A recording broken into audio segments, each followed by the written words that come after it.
Welcome back to the channel where we dive deep into Canada's history, economics, politics, and real estate.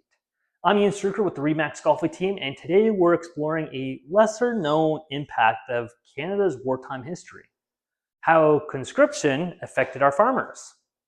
From labor shortages to economic shifts and the potential for abandoned farms, this story reveals the challenges faced by rural Canada during World War I and II. Let's get started. Conscription, or the draft, was a critical tool during World War I and II, pulling thousands of young men into military service. In Canada, this had a direct impact on rural communities, where agriculture was the backbone of the economy. Farms relied heavily on male labor, and when these workers were conscripted, it created significant shortages. During World War I, Canadian farmers faced a tough situation. The government initially exempted farmers' sons from conscription, recognizing the need to keep food production steady. However, by April 1918, Prime Minister Borden's government revoked these exemptions due to mounting casualties overseas and recruitment shortages. This decision sparked outrage among farmers who felt betrayed. Protests erupted, particularly in the wheat-producing prairies, where labor demands were already strained by heat, drought, and soil exhaustion. Across the border, the U.S. saw similar challenges during World War II. Between April 1940 and July 1942, over 2 million men left agricultural jobs for military services or war industries. By the war's end, the U.S. farm population had dropped by 6 million. Even as food production increased by 32% compared to pre-war levels. This shows the scale of the labor disruption caused by conscription, a pattern mirrored in Canada given our shared wartime demands. To keep farms running, governments turned to creative solutions. In Canada, during World War I, the soldiers of the Soil program recruited over 22,000 adolescent boys to work on farms, while the Farm Service Corps, or farmerettes, saw 2,400 women picking fruit in Niagara in 1918 alone. These initiatives were critical for filling that labor gap left by the conscripted men. In the US, the Women's Land Army played a major role during World War II.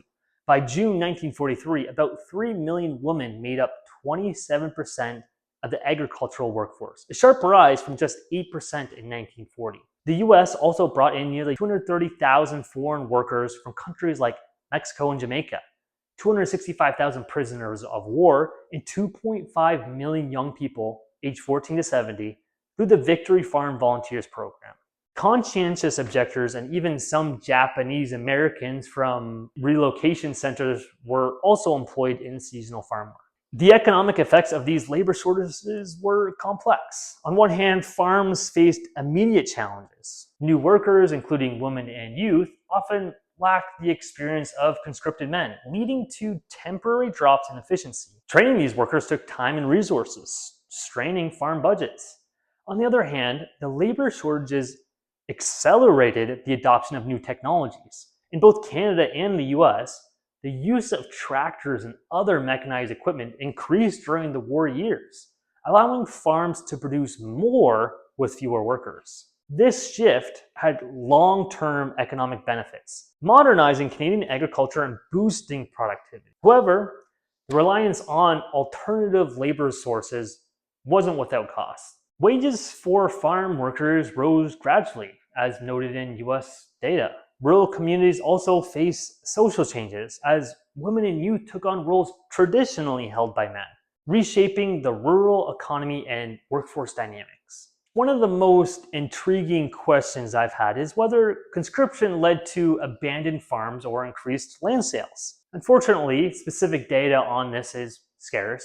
However, we can piece together some insights from wartime policies and their aftermath. In the UK, for example, during World War II, 14.5 million acres of land were requisitioned for military use, including agricultural land.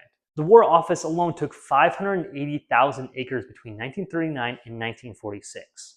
After the war, the Agricultural Act of 1947 allowed the government to compel the purchase of requisitioned land to keep it in agricultural use, suggesting that some farms may have been disrupted or left unattended during the war. In Canada, while direct evidence of farm abandonment due to conscription is limited, the labor shortages and land requisitioning likely put pressure on some farmers.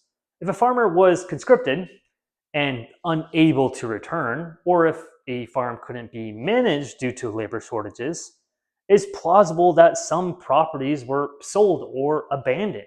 The post-war period saw efforts to support returning veterans, including programs to settle them on farms, which may have addressed some of these disruptions. Conscription during World War I and II left a lasting mark on Canada's agriculture. The loss of the rural labor force pushed communities to adapt, relying on women, youth, and new technologies to keep farms running. These wartime experiences shaped Canada's rural landscape, highlighting the resilience of our farmers and the importance of agriculture to our nation's economy.